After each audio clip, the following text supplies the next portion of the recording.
Rooster Teeth News is brought to you by Sherry's Berries. Go to berries.com for an awesome Valentine's Day gift.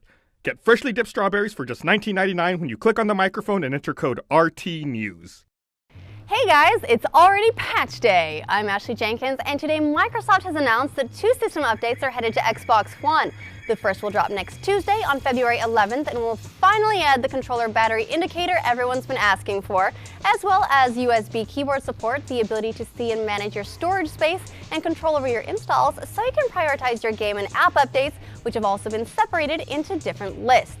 The March 4th update is being billed as the Titanfall update, and this one will overhaul the party and multiplayer systems, both of which have been heavily criticized as difficult to use and a step back from Xbox 360.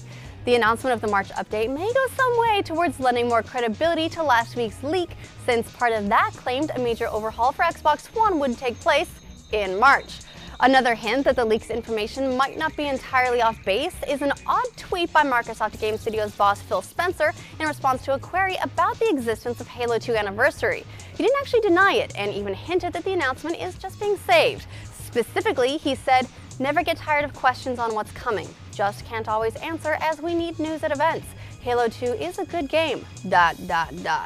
Also getting a major overhaul will be Starbound, as Chucklefish dev Finn Bryce, better known to fans as Tayuri, has revealed that the current gameplay is mostly placeholder. He says, "As it stands, almost the entirety of the progression in Starbound is temporary, built quickly to enable some basic gameplay during beta."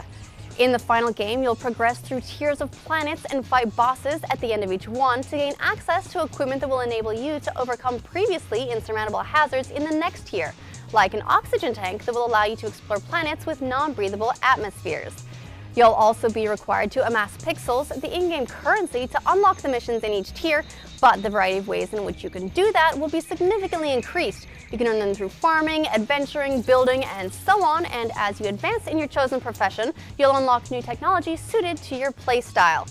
In the end game, which takes place on Sector X, you'll be able to join an organization and square off in combat against other players for control of planets. Or not. If you'd rather set off on quests or go monster hunting, you'll find challenges that will scale in difficulty for even the most accomplished player. And even though this is their first game as a studio and it's not even out yet beyond early access, Chucklefish has decided to get into the publishing business with the aim of helping their fellow indies get their games out there. The studio also intends to recruit a new set of developers to begin work on a second game.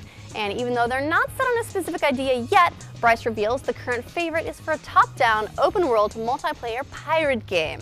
And now, in 2 follow-ups to yesterday's news, after Ken Levine's revelation that the second episode of BioShock Infinite's Burial at Sea DLC will take up to 6 hours to complete for those hunting down all the collectibles, comes today's announcement that the DLC has finally got a release date.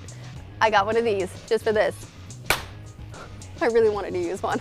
The second episode, in which you'll play as Elizabeth for the first time, will be available on March 25th and will be $14.99 standalone, but it's also included with the $19.99 Season Pass, along with the Clash in the Clouds DLC and the first Burial at Sea episode.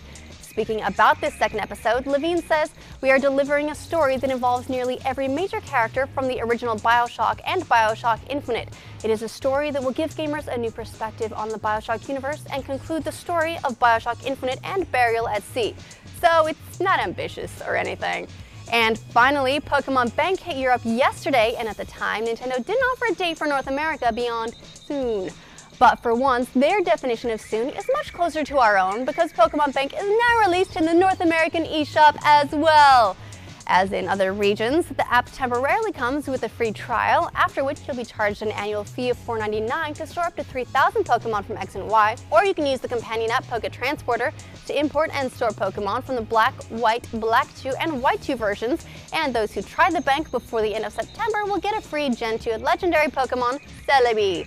And unless any more news is rude enough to sneak in after we record, that's it for today. What do you most want to see changed or added in an Xbox One system update? Leave us your thoughts in the comments below. Then check out roosterteeth.com tomorrow for a new episode of The Patch if you missed our live stream today.